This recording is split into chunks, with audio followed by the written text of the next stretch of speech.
Thank you guys for welcoming me here. So I want to tell you about the Community Investment Trust. The Community Investment Trust is Mercy Corps Northwest's first of its kind financial inclusion and asset building tool.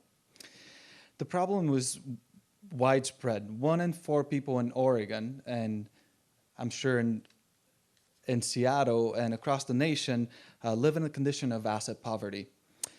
Mercy Corps Northwest chose outer southeast Portland as an area where people have already experienced displacement in the past. The expansion of Portland proper and the gentrification following has caused the move of renters' minority population from northeast Portland and southeast Portland into this area now east of 82nd. So this is the area that we chose. This is the most diverse area in Portland, where the local high school students speak over 24 different languages. But this is also the area where 40% of the Portland's youth lives. The poverty rate is over 22%. 65% of the households are renters and thus are extremely vulnerable to displacement. What we did is we used the human-centered design approach, and we learned from conversations with community leaders at churches, schools, and with elected officials. We held focus groups and subsidized housing. What we learned was that people wanted access to information on investing and were interested in being part of something larger, perhaps owning a piece of real estate. So we decided to construct an asset building solution using existing financial mechanisms, but to aim it differently and actually include low-income individuals. The ownership model we chose is the real estate investment trust, which is used to aggregate typically rich people's money and allow them to buy buildings downtown.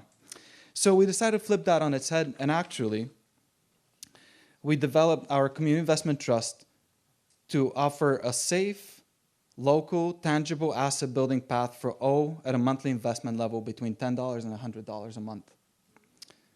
So about our first project, Plaza 122. This is in East Portland, 29,000 square foot building. We bought it in December of 2014. It was in foreclosure, and it was about 65% occupancy on a busy street, a commercial property.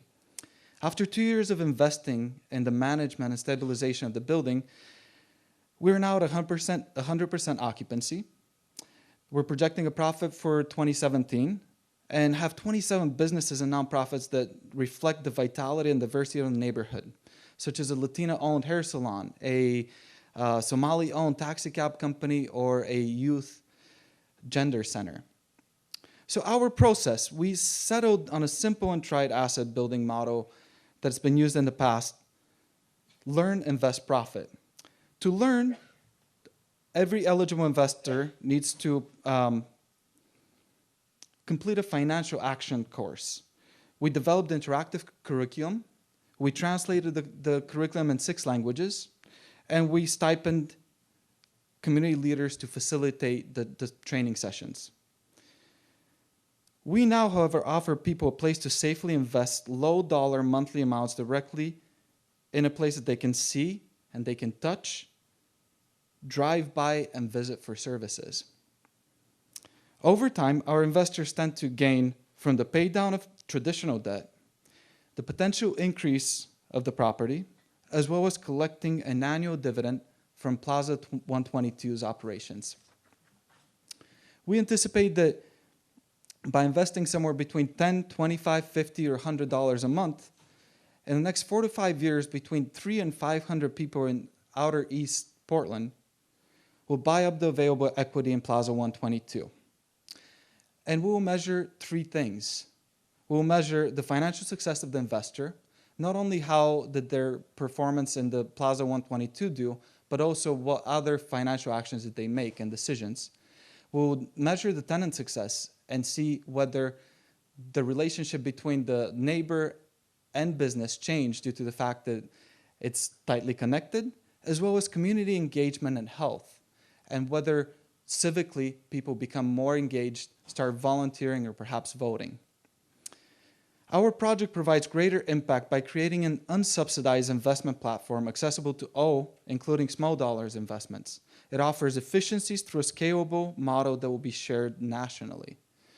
We today are at the dawn of launching the first of its kind CIT project in Portland. Once we have accomplished this goal, we'll seek out communities across the Pacific Northwest and across the nation